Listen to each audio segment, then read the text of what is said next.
గ్రామీణ ప్రాంతంలో పుట్టి ప్రభుత్వ స్కూల్లో చదువుకొని ఐపీఎస్ అయిన యువకుడు ఈరోజు మన గెస్ట్. అంటే మనిషి కృషి ఉంటే ఏదైనా సాధించవచ్చు అనే పదానికి నిర్వచనం ఈరోజు మన గెస్ట్. పేరు రూపేష్ గారు. రూపేష్ గారు కుటుంబ నేపథ్యం చూసుకుంటే అతి సామాన్య కుటుంబం నుంచి వచ్చిన వ్యక్తి ఈ స్థాయికి సాధించారు. ఈ స్థాయికి రావడానికి వెనుక ఆయన పడ్డ కృషి ఏంటో, ఆయన పడ్డ కష్టం ఏంటో, ఎందుకు పోలీసు యూనిఫామ్ ఎంచుకున్న విషయాన్ని రూపేష్ గారు తెలుసుకుందాం. రూపేష్ గారు నమస్తే అండి. నమస్తే.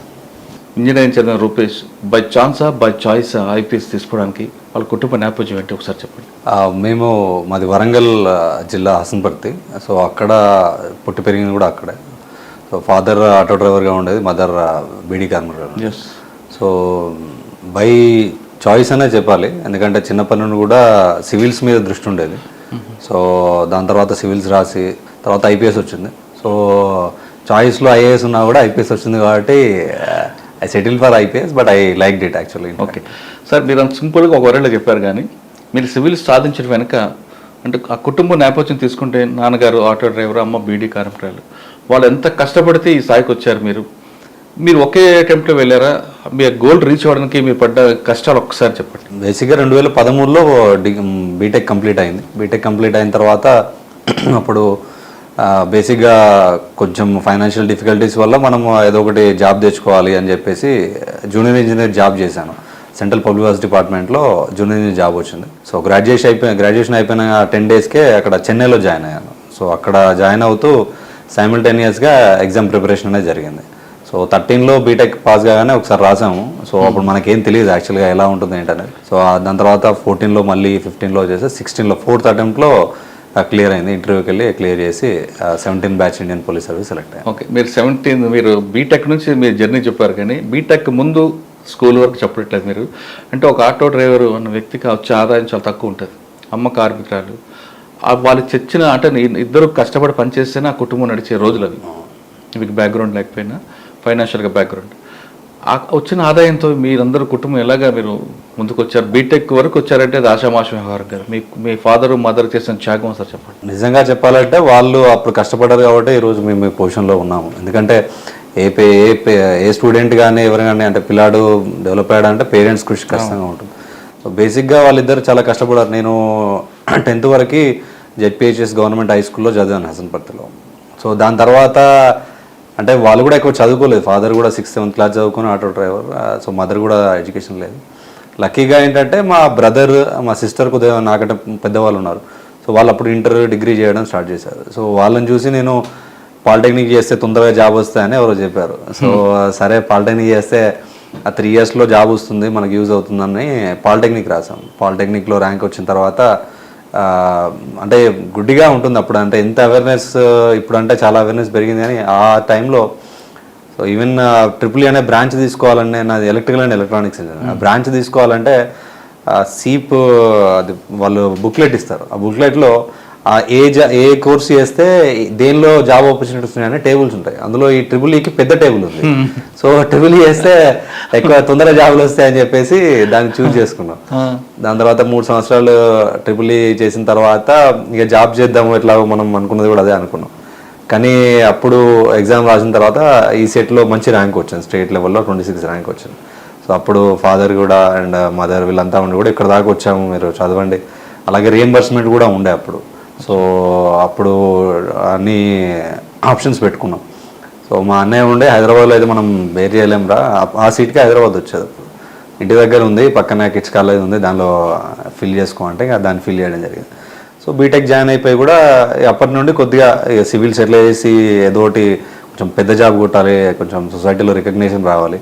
సో బిల్ గేట్స్ ఒకటి ఉంటుంది, you maybe born as a poor but you should not die as poor person అని. సో ఏదో ఒకటి చేయాలని చెప్పేసి బీటెక్ నుండే జాబ్స్ రాసేది. సో అదృష్టవశాత్తు బీటెక్ ఫైనల్ ఇయర్లో ఒక గవర్నమెంట్ జాబ్ వచ్చింది, దాని నుండి ఇక్కడ దాకా వచ్చాం. సో ఫాదర్ మదర్ చాలా ఇంపాక్ట్. ఫాదర్ ఎప్పుడు కానీ డైలీ ఏదో వెళ్ళి ఆటో నడితేనే ఆ రోజు కూరగాయలు తీసుకొచ్చేది. మదర్ ఆ రేషన్ బియ్యం దగ్గర అక్కడికి పోయి తీసుకుని వచ్చేది. ఆ బీడీలో కూడా ఇంట్లో అక్క వాళ్ళు చేసేది, నేను చేసేది. So it was a very difficult. అంటే 3 kidsని పెంచడం అనేది కష్టం. అండ్ 3 kidsని మళ్ళీ స్కూల్కి పంపించడం, ఈవెన్ గవర్నమెంట్ స్కూల్లో చదివినా కూడా బుక్స్ కానీ బట్టలు కానివ్వండి చాలా ఇబ్బందికర పరిస్థితులు ఉండేది. బట్ ఆ టైంలో చేయాల్సి వచ్చింది. సార్ మీ అమ్మగారు నాన్నగారు కష్టపడితేనే ఈ స్థాయికి వచ్చారు. మీరే కాదు, ఏ తల్లిదండ్రులు కష్టపడిన పిల్లలు ఆ స్థాయికి వస్తారు. కానీ ఒక ఆటో డ్రైవర్ కుటుంబం ఈ స్థాయికి రావడానికి మీ నాన్నగారు మీ అమ్మగారు కష్టం కాకుండా ఇంకెవరైనా సలహాలు, మీ ఎవరైనా రోల్ మోడల్ తీసుకొని ఈ స్థాయికి వచ్చారు? మీరు ఎవరైనా సలహాలు తీసుకొని? చాలా మంది అండి. 2006-07లో మేము అంటే గవర్నమెంట్ స్కూల్లో కూడా మా టీచర్స్ బాగా ఎంకరేజ్ చేసేది ప్రతి దానిలో. అప్పుడు మా టీచర్స్ కూడా బాగా చదవాలి అది అని బాగా ఎంకరేజ్ చేసేది. ఆ టైంలో నేను 10th ఉన్నప్పుడు మా స్కూల్కి గవర్నమెంట్ స్కూల్ కాబట్టి కొంచెం పెద్ద స్కూల్ అది డిస్టిక్లో.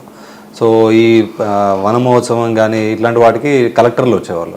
అప్పుడు దమయంతి మేడం అని కలెక్టర్ వచ్చారు. సో ఆమె వచ్చినప్పుడు ఆమెను తీసుకురావడము అదంతా చూడడం డిఫరెంట్గా అనిపించింది. అంటే ఒక ఐఏఎస్ అయితే అంత గుర్తింపు ఉంటుందా అని చెప్పేసి. దాని తర్వాత తను అప్పుడు 10th ఈ పాస్ పర్సంటేజ్ పెంచాలి, ర్యాంక్స్ తీసుకురావాలని చెప్పేసి ప్రతి స్కూల్లో ఉన్న మెరిటోరియస్ స్టూడెంట్స్ని స్పెషల్ క్యాంప్ 3 days కండక్ట్ చేసింది. సో ఆమె పర్సనల్గా దగ్గరుండి మరీ చూసుకుంది. సో ఆమె చూసినప్పుడు అనిపించింది ఇట్లా ఉండాలి అని చెప్పేసి. దాని తర్వాత సౌమ్య మిశ్రా మేడం ఉండేది అప్పుడు మాకు. ఇప్పుడు మేడమే మాకు మేడం కూడా అప్పుడు 10th classలో ఉన్నప్పుడు she also visited. So madam చూసినప్పుడు కూడా మేడం మాట్లాడే తీరు కానీ, మేడం వచ్చినప్పుడు ఆ రికగ్నేషన్ కానీ, సో అవన్నీ చూసినప్పుడు అంటే ఒక 2 లేడీ ఆఫీసర్స్ అంత బాగా చేసి వాళ్ళ దగ్గర నుండి చూసేసరికి మేము కూడా ఐఏఎస్ ఐపీఎస్ కావాలి అన్న ఒక మోటివేషన్ ఉండేది. దాంతో మేడం పనిచేసిన టైంలో ఒక ఎన్కౌంటర్ అవుతుంది. అవును గుర్తుందా? గుర్తుందండి. కొంచెం ఆ ఎన్కౌంటర్ దగ్గర మేడం ఇమేజ్ కూడా పెరిగింది కదా? చాలా పెరిగింది. చాలా. మీరు అప్పుడు అనుకున్నారు మనం కూడా ఎన్కౌంటర్ చేయాలని? అంటే యాసిడ్ అటాక్ కదా? యాసిడ్ అటాక్ కాదండి, అది ఇంకోటి చిన్న పాపది ఏదో ఉంటుంది. పాపది ఒకటి, తర్వాత యాసిడ్ అటాక్ సజ్జనార్ సార్ ఉన్నప్పుడు పాపది రేప్ చేసి వాడు మర్డర్ చేశాడు. సో అంటే అప్పుడు అనిపిస్తుంది, బట్ డిపార్ట్మెంట్కి వచ్చిన తర్వాత సో అట్లాంటివి కాకూడదని అనుకుంటాం. ఎందుకంటే if it is a live encounter అంటే అనుకోకుండా జరిగితే చెప్పారు. సో అంటే వాళ్ళని చూసినప్పుడు మంచి మోటివేషన్ అనేది కలిగింది. తర్వాత మీరు ఎలా కంటిన్యూ వచ్చారు సార్? మీరు ఐపీఎస్కి వాళ్ళు సివిల్స్ రాసినప్పుడు ఆప్షన్ ఏం తీసుకున్నారు? పబ్లిక్ అడ్మినిస్ట్రేషన్ తీసుకున్నామండి. పబ్లిక్ అడ్మినిస్ట్రేషన్ 4 attemptsకి పబ్లిక్ అడ్మినిస్ట్రేషన్ తీసుకున్నాం. సార్ తీసుకున్న సమయంలో చాలా మంది చెప్తారు ఒక ఆటో డ్రైవర్ కొడుకు సివిల్ సాధించమంటారా అనే హేళన ఎవరు చేశారా? అంటే నిజం చెప్పాలంటే ఒకరిద్దరు చేశారు, కానీ ఎవరికి తెలియదు నేను ప్రిపేర్ అవుతున్న సంగతి. ఈవెన్ ఇంట్లో మా మదర్కి కూడా తెలియదు అంటే ఐఏఎస్ అంటే ఐపీఎస్ అంటే ఏముండదు. సో ఏదో పెద్ద జాబ్కి చదువుతున్నాడని మా మదర్ అనుకునేది. ఫాదర్ నుండి ఆల్రెడీ ఒక గవర్నమెంట్ జాబ్, అప్పటికీ గవర్నమెంట్ జాబ్లో ఒకటి ఉంది కదా ఇంకోటి ఎందుకు అది అని అంటే వాళ్ళకి చెప్పలేము. సో ఏదైనా చేసి చూపించాలన్నట్టే ఉండేది.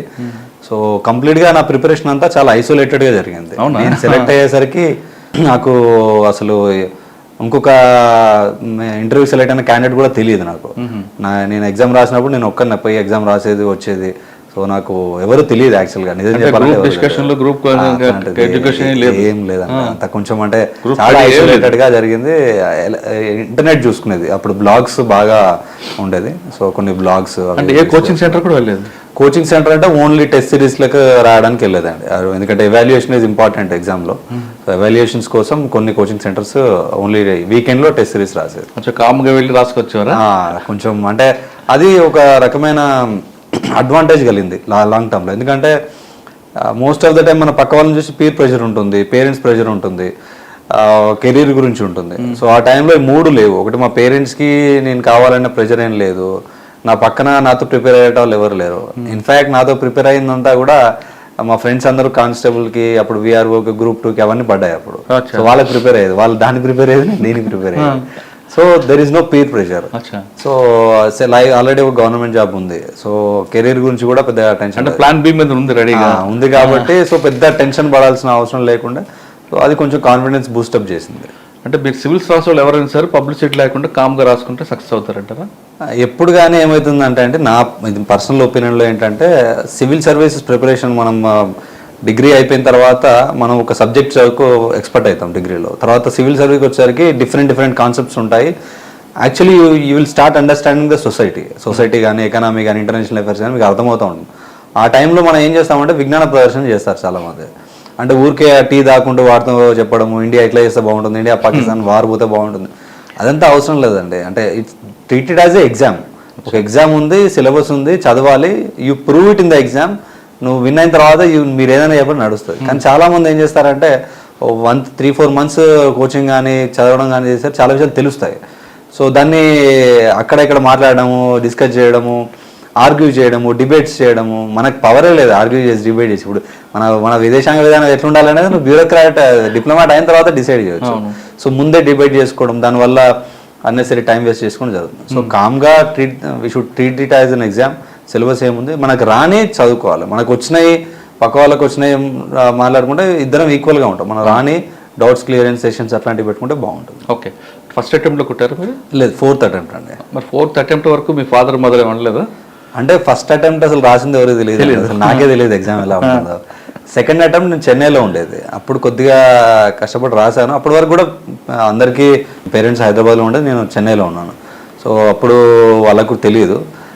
2015లో రాసినప్పుడు పేరెంట్స్కి తెలుసు, వాళ్ళు అప్పుడు దాంతోపాటు ఇంకోటి ఆర్బీఐ ఎగ్జామ్ అది ఇది రాసాము, అవి రాలేదు. అప్పుడు కొంచెం డిసప్పాయింట్ అయ్యాను. సో వదిలేరాదరా, ఎందుకు ఆ ఇంటికల్ని ఓడిపోతున్నారు అని మా మదర్ అనేది. బట్ ఏముంది, చేస్తే కొంచెం మంచిగా చేయాలి అని చెప్పేసి చేయడం జరిగింది. అంటే అమ్మ ఇప్పుడు వెంట్రుకలు ఊడిపోతున్నాయి కదా అంటూ పెళ్లి చేద్దాం రాలేదా? అదేం లేదండి, మదర్ ఎప్పుడు కానీ బాగా అంటే చిన్నప్పటి నుంచి పేరెంట్స్ మాకు మా ఇంట్లో ఎవరికైనా కూడా కొంచెం స్వాతంత్రం, మీకు తెలుసు కదా చదువుకున్న వాళ్ళు కదా, మాకంటే ఎక్కువ తెలుసు అనేది ఉండదు. ఎప్పుడు పాజిటివ్గా మోటివేట్ చేసి, ఫాదర్ అయినా కూడా దేనికి భయపడద్దు, మీరు చేస్తే పెద్దది చేయాలి, గట్టిగానే ఉండాలి కానీ భయపడొద్దు అన్న ఒక ధైర్యం ఇచ్చేవాడు ఫాదర్. సో మదర్ కూడా ఎప్పుడు కానీ అమ్మ ప్రేమ ఎట్లుంటుందండి, కొడుకు మంచిగుంటే చాలా అన్నట్టు ఉంటుంది, ఎందుకులే బిడ్డ ఉన్నదంతా అన్నట్టుండే. బట్ చదువుతుంది ఎవరో నీకు వస్తుంది, ఏదో రోజు నీకు వస్తుంది అన్న ఒక పాజిటివ్ అఫర్మేషన్ అయితే ఇచ్చేది. సో ఆ బ్లెస్సింగ్స్ తోటే వచ్చారు. 4th అటెంప్ట్లో కొట్టారు మీరు. కొట్టిన తర్వాత సివిల్స్ అయిన తర్వాత ఐపీఎస్. మీ ఫాదర్ మదర్ ఏమన్నారు రిజల్ట్ వచ్చిన రోజు? సో చాలా హ్యాపీగా ఫీల్ అయ్యారు వాళ్ళు. అసలు వాళ్ళకి అర్థం కాలేదు అసలు ఏం జరిగింది అనేది. సో అందరూ కూడా ఈవెన్ ఫ్రెండ్స్ కానివ్వండి, వీళ్ళు కానివ్వండి, ఒకేసారి సడన్గా చాలామంది అసలు, అంటే నేను మా బీటెక్లో కూడా కొంచెం తక్కువనే చదివేది.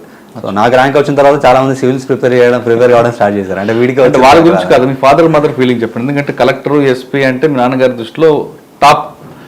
ముఖ్యంగా అంటే అప్పుడు ర్యాంక్ వచ్చిన తర్వాత వరంగల్ సిపి గారు, ఇప్పుడు సుధీర్ బాబు సార్ రాచకొండ సిపిగా ఉన్నారు, సార్ ఉండేది, సార్ పిలిపించారు అక్కడికి ఫెసిలిటేట్ చేయడానికి.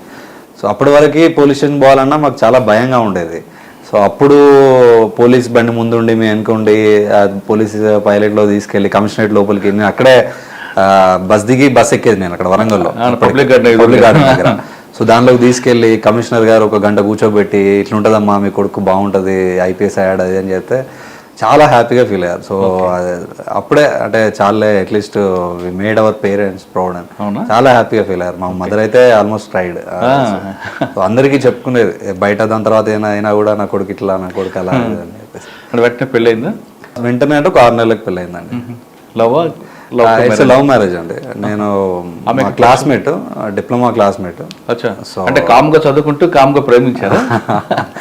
ఇక అంతే అండి, లైఫ్ అంటే అన్ని బ్యాలెన్స్ చేసుకోవాలి. లక్కీగా లవ్ ఉంది, చదువుకుంటా షీ సపోర్టెడ్ అలాట్ ప్రిపరేషన్ లో కానివ్వండి. అప్పుడు ఆవిడకి చెప్పారు కనీసం ప్రేమిస్తున్నా? లేదు, తనకు కూడా తెలుసు అండి, తనకు తెలుసు. అంటే వాళ్ళు సపోర్ట్ చేస్తేనే అవుతుంది, లేదంటే ఇది చాలా time consuming exam preparation.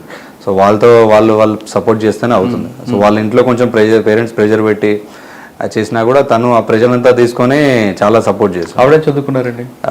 PG complete అయిపోయింది ఉస్మానియా యూనివర్సిటీ. తర్వాత మ్యారేజ్. మ్యారేజ్. ఓకే.